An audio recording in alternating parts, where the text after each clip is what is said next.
Welcome back to The Explainer. Today, we are diving into a race that honestly felt less like your standard Sunday drive and way more like a high-stakes village drama. Seriously, think about the setup here. You've got the reigning elders who everyone thought were losing their grip on power, the hungry young rookies making a ton of noise, some incredibly fierce sibling rivalry on the track, and then the ultimate sweet taste of vindication.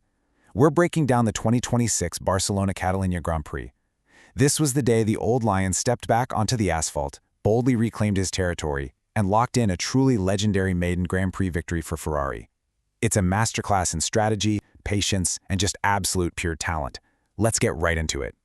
686. Now that's not just some random statistic on a page. That number carries the sheer emotional weight of a grueling, exhausting wind drought. Just wrap your head around this. For 686 days, Lewis Hamilton, a 7-time world champion, did not stand on the top step of the podium. That is nearly 2 whole years of answering brutal questions, dealing with shifting team dynamics, and facing endless speculation about his future in the sport. It's a massive number, and it perfectly sets the stage for the explosive release of pressure we just witnessed in Spain. Because heading into the weekend, the whispers in the paddock were absolutely deafening. The word going around was, quote, "They said the old lion was finished, and that the young boys at Mercedes were running the kingdom now." That quote hits the nail on the head, right? It perfectly captures the shifting power dynamics on the grid leading up to this weekend. Look, a lot of critics genuinely thought his move to Ferrari was a mistake, maybe a swan song for a fading legend, while the new generation completely took over. But, well, as you'll see throughout this explainer, Hamilton was gearing up to remind the entire paddock exactly who he is. Okay, Section 1, heartbreak on the starting grid. So, let's talk about Saturday's qualifying, because the contrast between these two rival garages was literally night and day. On one side, you had soaring highs from Mercedes. George Russell pulls out this massive lap to take pole position, looking like the absolute man to beat. And right behind him, his teammate, the young championship leader Kimi Antonelli, totally ready to hunt. But then, looking over at Ferrari, it was just sheer heartbreak. Charles Leclerc pushes his car a little too far past the limit and crashes straight into the Q3 barriers. That forces him to start all the way down in P10. So going into Sunday, the emotional momentum was entirely sitting with the Silver Arrows. Then Sunday arrives, and guys, it brought the absolute hottest track temperatures of the 2026 season so far. When the lights went out, Russell had this brilliant, lightning-fast reaction to keep his lead, and the top 5 cars held their ground perfectly.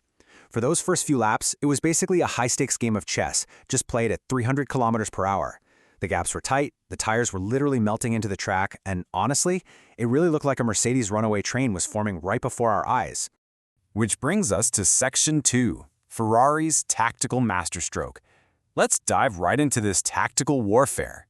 So here's where it gets really interesting. The frontrunners were all committing to the standard 2-stop strategy. You know, the safe, mathematically sound choice of managing those medium tires in the dirty air behind the cars ahead. But Ferrari? They threw the safe playbook right out the window. They opted for this super aggressive, roaring 3-stop strategy for Hamilton. They pulled him into the pits early, bolted on the hard tires, and released him into beautiful, clean air. Instead of sitting there managing tire degradation behind Russell, Hamilton was completely unleashed. He was on the hunt. And here is exactly how that massive gamble paid off. Walk through this timeline with me. On lap 41, the racing gods basically smiled on Maranello. Fernando Alonso drops out of the race, and moments later, race control deploys the virtual safety car. Guys, this was the absolute turning point of the entire race. Because Hamilton was already on that offset aggressive strategy, this pit window opened up absolutely perfectly for him. He dives into the pits under the VSC, taking what is essentially a completely free pit stop compared to normal race pace.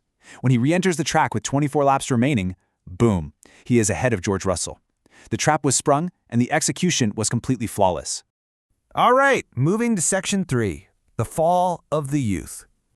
Now, while Hamilton is up ahead, chaos is erupting in his rearview mirrors. And this brilliantly illustrates that generational clash we were talking about earlier. The Mercedes garage literally turned into an active battlefield. First, Antonelli and Russell start fighting tooth and nail for second place. Then Kimi Antonelli shows exactly why he is currently leading the championship. He pulls off this wild, breathless move to finally get past his older teammate. It was thrilling, completely on the edge racing from the young hotshot. But, as we all know, motorsport can be incredibly cruel. Just as Antonelli seemed to solidify his podium spot on lap 62, his Mercedes simply said, no more. I mean, literal heartbreak. With just 4 laps to go, a sudden shocking electrical shutdown totally killed the power to his car. The championship leader had to pull over onto the grass, and his spectacular race was just over in an instant. So the narrative became crystal clear. The young hotshots essentially burned themselves out in the intense Spanish heat. Antonelli suffers that devastating late-race DNF we just talked about, while Charles Leclerc's already miserable weekend comes to a grinding halt with a late hydraulic failure. With the youth fighting themselves and the elements, Lewis Hamilton was left completely untethered.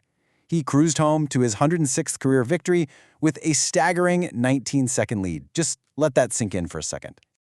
Which leads us right into Section 4, a historic all-British podium. This is simply amazing. For the first time since 1968, we witnessed an all-British podium in Formula One. You've got Lewis Hamilton taking the top step for Ferrari, George Russell bringing his Mercedes home in second after all that internal team chaos, and Lando Norris quietly and effectively securing third place for McLaren. To put that into perspective, it's an extraordinary moment for British motorsport.